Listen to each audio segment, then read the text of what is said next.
tampillah Yohanes Pembaptis di padang gurun Yudea dan memberitakan, "Bertobatlah, sebab kerajaan surga sudah dekat." Sesungguhnya dialah yang dimaksudkan Nabi Yesaya ketika ia berkata, "Ada suara orang yang berseru-seru di padang gurun, persiapkanlah jalan untuk Tuhan, luruskanlah jalan baginya." Yohanes memakai jubah bulu unta dan ikat pinggang kulit, dan makanannya belalang dan madu hutan. Maka datanglah kepadanya penduduk dari Yerusalem, dari seluruh Yudea, dan dari seluruh daerah sekitar Yordan. Lalu sambil mengaku dosanya mereka dibaptis oleh Yohanes di sungai Yordan. Tetapi waktu ia melihat banyak orang Farisi dan orang Saduki datang untuk dibaptis, berkatalah ia kepada mereka, "Hai kamu keturunan ular beludak, siapakah yang mengatakan kepada kamu bahwa kamu dapat melarikan diri dari murka yang akan datang? Jadi hasilkanlah buah yang sesuai dengan pertobatan. Dan janganlah mengira bahwa kamu dapat berkata dalam hatimu, Abraham adalah bapa kami, karena aku berkata kepadamu, Allah dapat menjadikan anak-anak bagi Abraham dari batu-batu ini.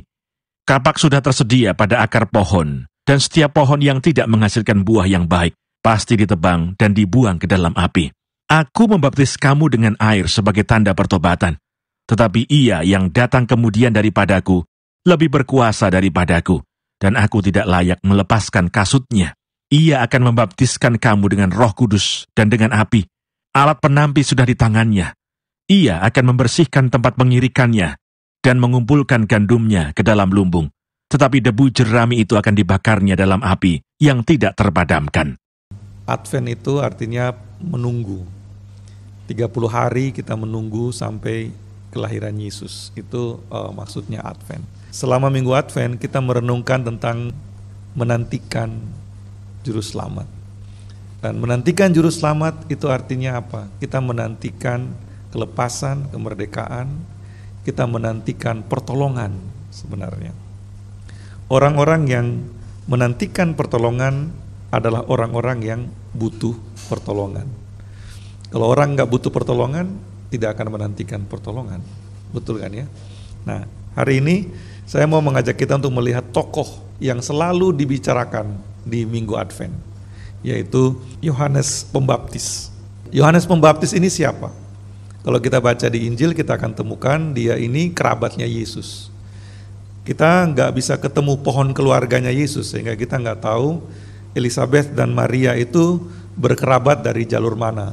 Tapi dari sisi ibu katanya, Yohanes itu dari sisi ibu, dia kerabatnya Yesus. Dan di Injil juga diceritakan bagaimana Maria pergi kepada Elizabeth dan curhat. Tapi sebelum Maria datang, malaikat menemui Zakaria, suaminya Elizabeth, dan memberitahukan bahwa akan lahir Yohanes Pembaptis. Dan Elizabeth dan Maria ini dua perempuan yang menarik sekali kalau kita mau merenungkan juga. Karena Elizabeth ini sudah tua dan mandul. Terlalu tua untuk punya anak. Maria terlalu muda untuk punya anak. Menikah saja belum. Yang satu sudah terlalu tua untuk berharap untuk punya anak. Yang satu menikah pun belum. Masih perawan. Jadi dua perempuan ini secara logis mustahil untuk melahirkan anak. Tapi Tuhan mengutus malaikat Gabriel dan memberitahukan pertama kepada Zakaria, istrimu yang sudah tua itu akan melahirkan. Lalu datang kepada Maria dan bilang, kamu akan melahirkan. Karena itu cerita Natal kita, itu cerita yang beyond logic. Natal itu memang di luar akal manusia, di luar akal sehat. Natal itu di luar akal sehat. Karena itu wajar kalau pas musim Natal kita melihat banyak orang bertindak di luar akal sehat. Mengerti? Belanjanya di luar akal sehat kalau menjelang Natal karena banyak diskon. Yohanes Pembaptis. Yohanes Pembaptis tokoh yang pasti dibicarakan di Minggu Advent. Anak dari Elizabeth, kerabat Maria, dan Zakaria. Zakaria ini imam di Bait Suci. Karena itu bisa dipahami Yohanes Pembaptis orang Lewi, keturunan Harun. Nah, dia orang seperti apa? Sebagai anak imam, dia berhak menjadi imam. Sebagai anak imam, dia mewariskan jabatan imam. melayani di bait suci. Tapi Yohanes Pembaptis ini unik. Alkitab nggak ceritakan tentang masa kecilnya. Alkitab langsung ceritakan dia sudah dewasa dan harusnya dia ada di bait suci di Yerusalem. Tapi apa yang dia lakukan? Dia ada di padang gurun. Dia ada di padang gurun Yudea. Padang gurun Yudea itu Bapak Ibu panas sekali. Kalau siang hari panas sekali dan malam hari dingin sekali. Dan tempat yang tidak nyaman untuk ditinggali. Memang di masa itu ada suatu kumpulan orang Yahudi, kelompok Eseni, yang mereka tinggal di padang gurun, mengasingkan diri dari kehidupan untuk beribadah kepada Tuhan. Sehingga ada yang menduga apakah Yohanes Pembaptis bergabung dengan kelompok itu. Karena ada orang Farisi, orang Saduki, orang Zelot, lalu ada orang Eseni. Nah, tapi kita nggak tahu hal itu, kita nggak diberikan detail tentang itu. Yang kita tahu di Matius 3 dimulai dengan tampillah Yohanes Pembaptis di padang gurun Yudea dan memberitakan. Beritanya adalah sederhana. Berita Yohanes Pembaptis sederhana. Bertobatlah sebab kerajaan surga sudah dekat. Penulis Injil Matius mengkonfirmasi dengan menyatakan bahwa Yohanes ini adalah yang dimaksudkan oleh Nabi Yesaya. Ada suara yang berseru-seru di padang gurun, persiapkanlah jalan bagi Tuhan, luruskanlah jalan baginya. Sebelum kedatangan Mesias, Yohanes Pembaptis hadir untuk mengingatkan kepada umat bertobat. Dan kalau kita lihat konteks waktu saat itu, sebelum Yohanes Pembaptis muncul dan nabi terakhir di Israel, di Yehuda, ada jarak waktu berapa ratus tahun? 400 tahun. 4 abad orang Yahudi lupa bahwa mereka harus bertobat. 4 abad orang Yahudi menjalankan kehidupan rohaninya hanya sebagai ritual agamawi. Mereka masih punya bait suci, mereka masih melakukan penyembahan di bait suci, mereka masih melakukan ritual-ritual yang dituntut oleh bait suci, apalagi orang Farisi menuntut mereka untuk menguduskan hari Sabat. Orang Yahudi waktu itu tahu sekali hari Sabat itu seperti apa, tahu sekali memberikan korban itu seperti apa, karena para pemimpin agama waktu itu menegaskan sekali, ini semua harus dilakukan sebagai ibadah kepada Tuhan. Tapi ada satu hal yang mereka lupa untuk datang kepada Tuhan harus bertobat. Nah, ini sesuatu yang menarik Bapak Ibu, karena banyak orang beragama lupa hal itu. Untuk datang kepada Tuhan, kita bisa melakukan banyak sekali aturan, kita bisa melakukan banyak sekali ritual. Tetapi sesungguhnya ketika kita datang kepada Tuhan, yang Tuhan lihat pertama-tama bukan ritualnya, bukan barang yang kita bawa. Yang Tuhan lihat pertama adalah hati kita yang menyembah kepada Tuhan. Apakah kita datang dengan hati yang bertobat kepada Tuhan, atau kita datang dengan sikap yang seperti apa? Karena itu pesan Yohanes Pembaptis ini luar biasa. Simple, tapi itu esensinya, itu intinya. Datang ke gereja untuk apa teman-teman? Ibadah minggu untuk apa? Saya sering ceritakan karena saya dari daerah yang mayoritas Kristen, hari Minggu itu memang hari Tuhan benar-benar. Kalau di Kupang hari Minggu, waktu zaman saya setidaknya, angkutan kota itu lagu gereja semua. Bemo itu lagu gereja semua, angkot di Kupang namanya Bemo. Salah satu faktor yang menentukan Bemonya laris atau enggak adalah musik yang diputar. Karena waktu zaman dulu, zaman saya itu hiburannya kan belum ada YouTube, belum ada ini. Hiburannya adalah musik. Dan gak semua rumah punya sound system yang bagus. Jadi naik bemo itu adalah menghibur diri. Kadang kita naik bemo gak mau kemana-mana, hanya mau dengar musiknya aja. Naik dari titik yang sama, turun di titik yang sama. Buat ngapain? Buat muter Kupang aja sambil dengerin musiknya gitu. Lalu turun lagi, bayar kan jauh dekat sama saja gitu. Dan setiap bemo itu ada namanya. Di body bemo itu ada namanya. Dan nama itu menunjukkan isi musiknya. Guns N' Roses, Metallica gitu kan. Di bemo itu musiknya bisa enak sekali didengar. Ada yang punya modal lebih, dia pasang lampu. Lampu-lampunya kayak diskotik, benar-benar diskotik berjalan. Tapi teman-teman, Senin sampai Sabtu boleh lagunya Michael Jackson, Duran Duran, Guns N' Roses. Tapi hari Minggu lagunya Ada Satu Sobatku yang Setia gitu kan. Kalau berani dia putar lagu Michael Jackson hari Minggu, mama-mama yang naik bemo langsung bilang, lu mau masuk neraka. Ini hari Tuhan gitu kan. Orang Kupang ditanya, kenapa kamu ke gereja hari Minggu? Jawabannya pasti sama, biar gak masuk neraka. Mau hari Senin sampai Sabtu sejahat apapun, hari Minggu harus datang kepada Tuhan, karena itu harinya Tuhan. Orang beragama, karena saya datang dari daerah yang mayoritas Kristen, budayanya pun jadi Kristen kan. Keberagamaan, spiritualitas itu mempengaruhi budaya. Nah, dari yang pengaruh budaya Kristen yang kuat, kita hafal ritual. Kita hafal sekali ritual. Bahkan peristiwa adat pun itu ditempelkan makna Alkitab, makna agamanya. Peristiwa-peristiwa adat dicarikan padanan Alkitabnya, sehingga dilakukan dengan berkat dari gereja gitu.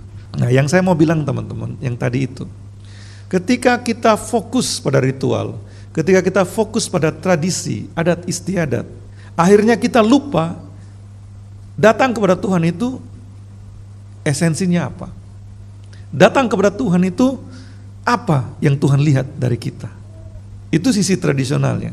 Sisi modernnya, sekarang di kota besar orang udah lupa dengan hal-hal seperti itu. Dan ciri dari gereja modern cirinya adalah semuanya jadi modern. Kita beribadah pun modern sekali kan sekarang.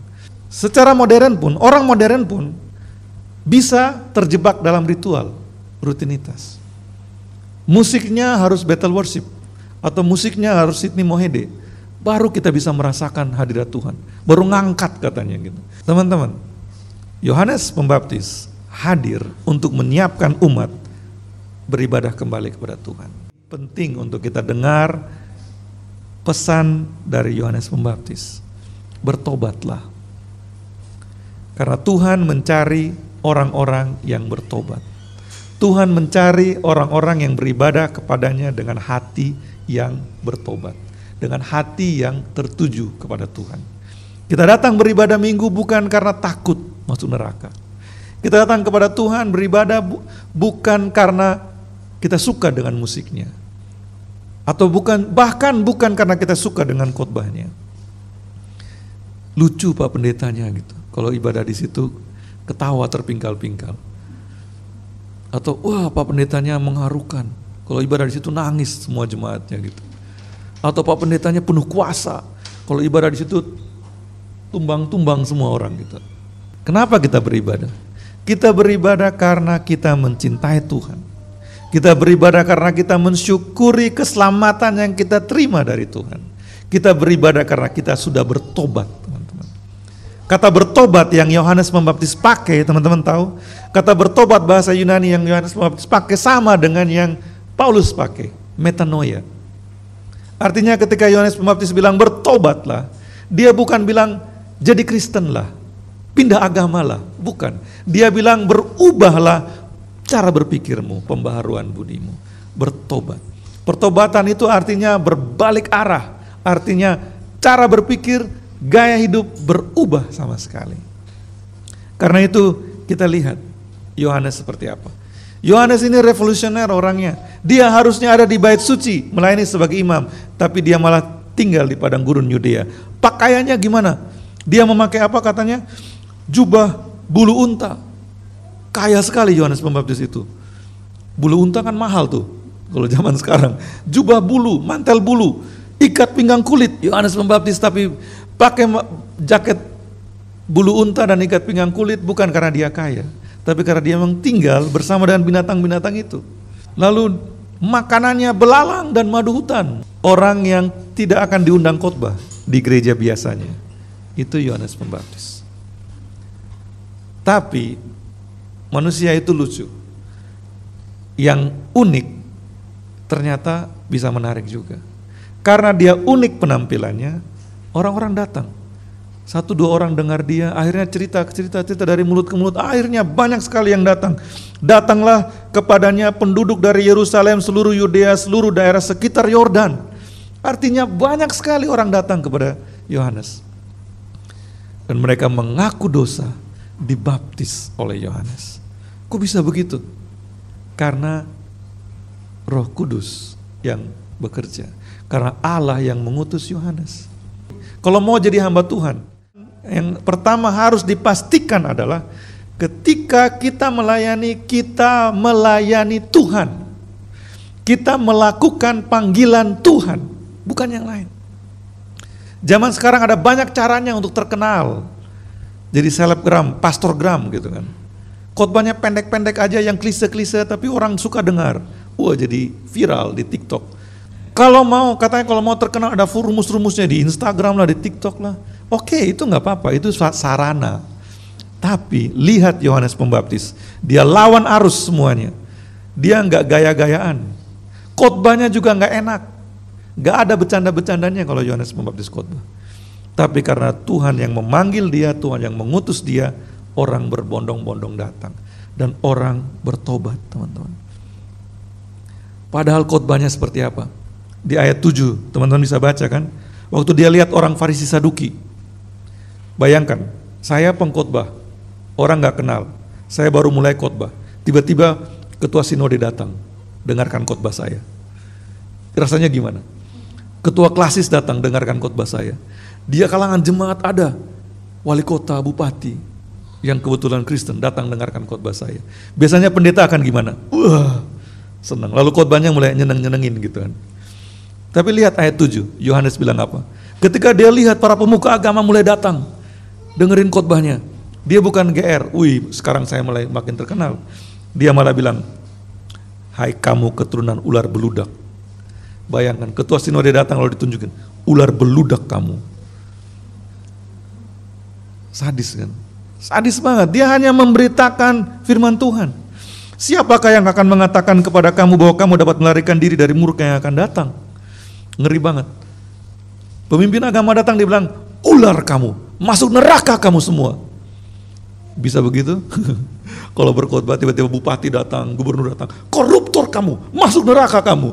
Besok gerejanya langsung ditutup gitu. Tapi Yohanes Pembaptis kayak gitu. Dia begitu.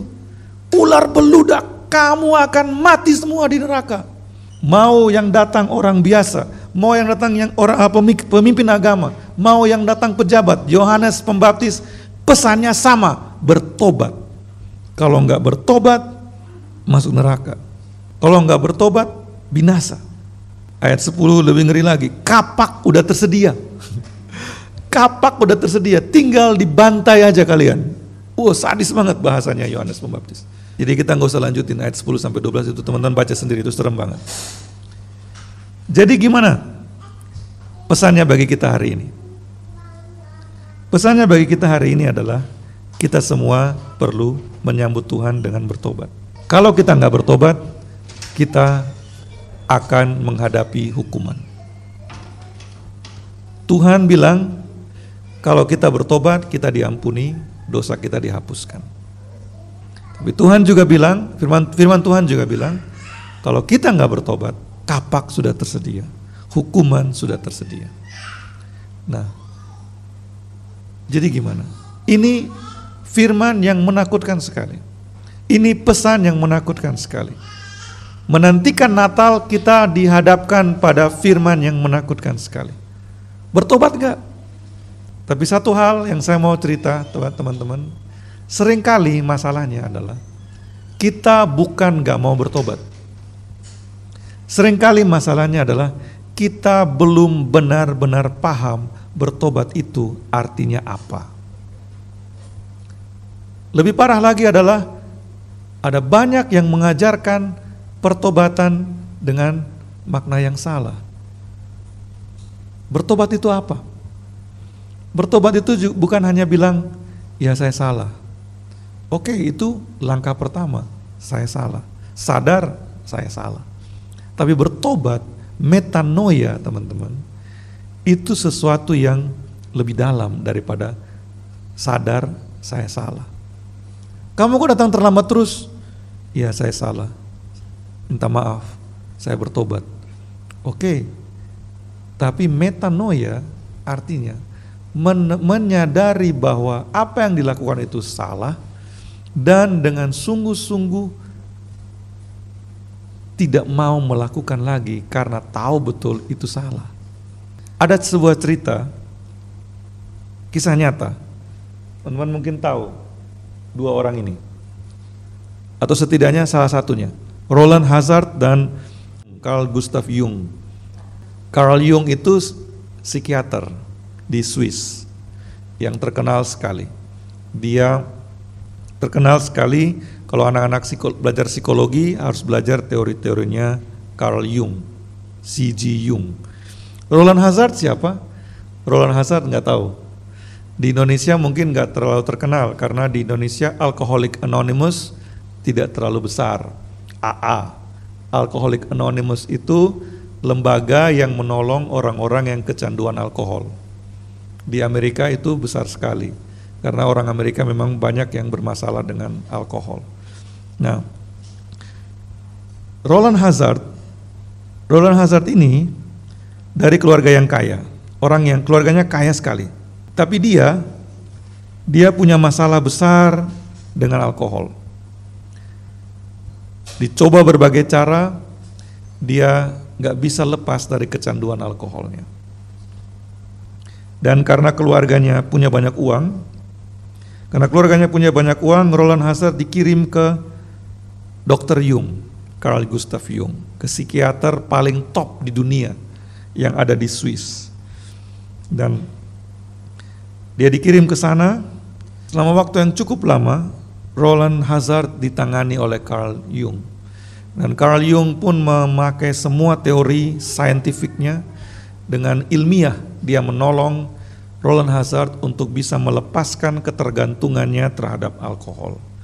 Dan Roland Hazard senang sekali karena selama dia bersama dengan Dr. Jung, dia bisa lupakan alkohol. Dia bisa lepas dari canduan alkoholnya. Dan Dr. Jung juga senang karena Dr. Jung ajarkan dia tentang bagaimana mempunyai citra diri yang baru dan kemudian mempunyai impian untuk dikejar dan mengejar potensi-potensinya. Makanya keren banget lah. Dan Roland Hazard senang banget. Lalu kemudian dia pulang ke Amerika. Tidak pemabuk lagi selama beberapa bulan. Setelah lewat 2-3 bulan, dia mulai minum lagi. Jadi pemabuk lagi dan pemabuknya parah sekali. Keluarganya kaget sekali, kenapa bisa jadi seperti ini? Seolah-olah semua treatment yang dia alami di Swiss gak ada gunanya. Hilang semuanya setelah 2-3 bulan. Karena putus asa, keluarganya kemudian menghubungi Dr. Jung lagi. Kami kirim Roland Hazard ke sana lagi. Dan berangkatlah Roland Hazard ke sana. Begitu sampai di sana, apa yang Dr. Jung lakukan? Dr. Jung bilang, aku gak mau rawat kamu. Dr. Jung bilang, aku sudah berikan semua yang bisa aku berikan untuk menolong kamu. Aku sudah lakukan semua yang seorang bisa lakukan untuk orang seperti kamu. Dan Dr. Jung bilang begini, gara-gara kamu, aku menemukan satu jenis pemabuk. Alkoholiks, pemabuk itu ada beberapa kategorinya. Dan Roland Hazard ini Dr. Jung membuat satu kategori baru. Apa namanya? The hopeless alcoholics. Kamu membuat aku menemukan satu kategori baru untuk pemabuk. Kamu masuk kategori pemabuk yang tidak ada harapan. Orang seperti kamu sudah gak ada harapan lagi. Jawaban Dr. Jung itu mengejutkan Roland Hazard. Dia terpana, gak tahu harus ngomong apa. Karena Dr. Jung udah label dia, udah stempel dia, hopeless. Tidak ada harapan. Orang kayak kamu gak bisa lagi. Ibaratnya mobil udah rusak, gak bisa dibenerin lagi. Jadi Roland Hazard ini teman-teman pengen lepas dari kecanduan alkoholnya. Dia bukan nggak pengen, dia mau. Tapi dia nggak bisa, jatuh lagi. Nah itu Roland Hazard akhirnya tanya kepada Dr. Jung, adakah satu hal yang aku bisa lakukan? Is there anything that I can do? Tolong sebutkan apapun itu, apa yang bisa aku lakukan? Dan Dr. Jung bilang, kamu harus berubah. Kok berubah? Itu kan bukan sesuatu yang baru. Iya berubah. Tapi kamu harus berubahnya bukan sekedar berubah. Kamu harus mengalami perubahan spiritual. Psychic change, kata Dr. Jung. Spiritual awakening. Kamu harus berubahnya bukan dari sini saja. Kamu harus berubahnya dari dalam jiwamu. Jiwamu harus berubah. Dr. Jung bilang, kamu harus mengalami emotional displacement, huge emotional displacement, dan rearrangement of ideas, emotions and attitudes. Maksudnya begini, huge emotional displacements and rearrangement of ideas, emotions and attitudes. Psychic change. Kalau kamu mau berubah, kamu harus berubah kayak gini. Emosimu, perasaanmu itu harus disingkirkan semuanya. Kalau di filsafat ada namanya dekonstruksi. Dekonstruksi itu artinya, konstruksi itu bangunan. Konstruksi, dekonstruksi artinya dihancurkan bangunannya. Nah, kamu, perasaanmu yang sekarang itu harus disingkirkan, harus dihancurkan. Semua yang kamu rasa, kamu pikir tentang dirimu itu harus disingkirkan. Rearrangement of ideas. Pikiranmu, cara berpikirmu tentang hidupmu, gagasan-gagasanmu, emosimu, sikapmu, itu harus dibongkar dan ditata ulang semuanya.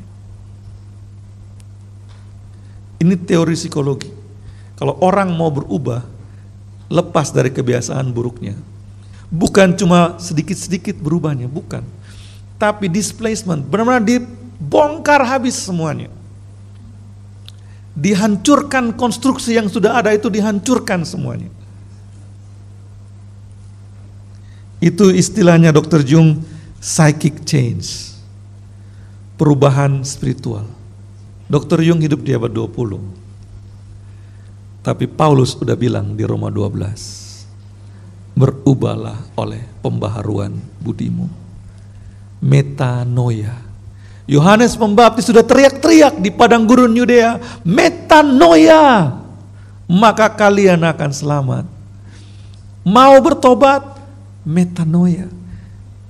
Metanoia itu artinya semua yang kita pikirkan selama ini sebagai baik, jadi gak baik. Kenapa? Karena itu semua tidak berkenan kepada Tuhan. Semua yang kita pikirkan sebagai ideal, jadi gak ideal. Paulus bilang apa? Segala sesuatu kuanggap sampah, teman-teman. Sampah. Paulus pikir dia punya karir sebagai pemuka agama. Paulus pikir dia ahli teologi, doktor teologi, lulusan sekolah teologi terbaik di Israel. Tapi dia bilang, itu semua sampah. Paulus mengalami metanoia, psychic change, ketika dia bertemu dengan Kristus yang adalah segala-galanya baginya. Pertobatan bagi kita teman-teman adalah metanoia. Bukan sekedar berhenti berbohong, bukan sekedar berhenti mencuri, tapi metanoia. Kalau kita mau menyambut Kristus, kalau kita mau menjadi murid Kristus, kita harus seperti Roland Hazard. Setelah dia pulang dari penolakan Carl Gustav Jung, dia bertobat, dia berubah, dan dia merintis Alcoholic Anonymous, lembaga yang sampai sekarang sudah menolong ribuan, ratusan ribu, jutaan orang pecandu alkohol di Amerika dan Eropa. Teman-teman, berubah bertobat, berubah, metanoia. Itu yang Yohanes Pembaptis bilang kepada kita. Dan ini pesan yang penting sekali di Minggu Advent ini. Mau menyambut Kristus, siapkan hatimu. Mau menyambut Kristus, berubahlah oleh pembaharuan budimu. Mau menyambut Kristus, bertobatlah, metanoialah.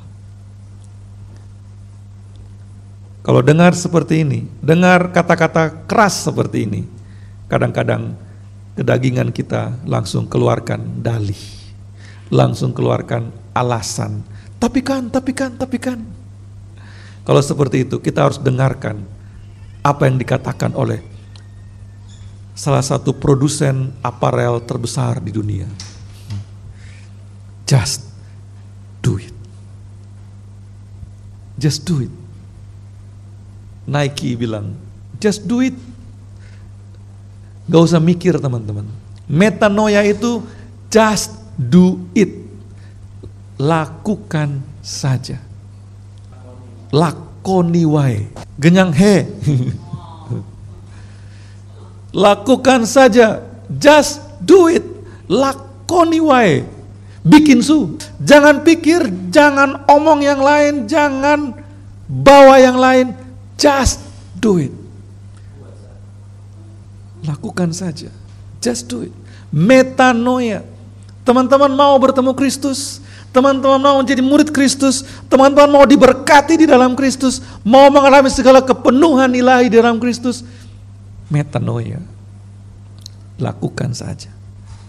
Hidup membawa banyak alternatif. Iblis membawa banyak alternatif, tapi bagi kita pesan hari ini sederhana. Metanoia, bertobatlah. Bertobatlah. Gak ada jalan lain, bertobatlah. Dan ketika kita bertobat, kita akan menikmati berkat-berkat Tuhan di dalam pertobatan. Kalau kita taat, kita diberkati.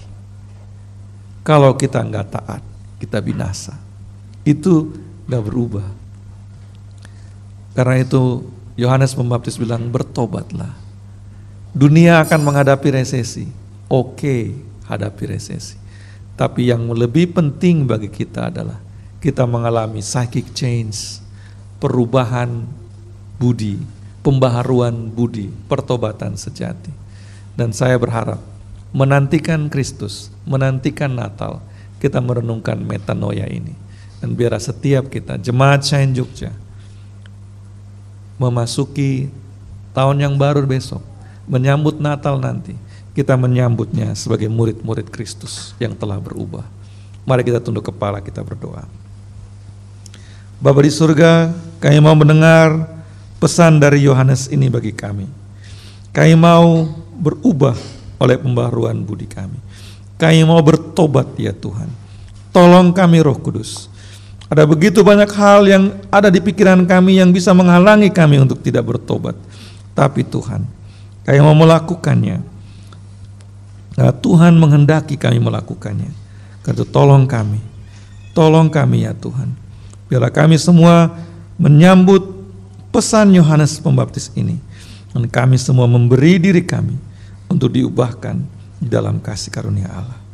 Dalam nama Yesus, semua kita yang percaya katakan, amin.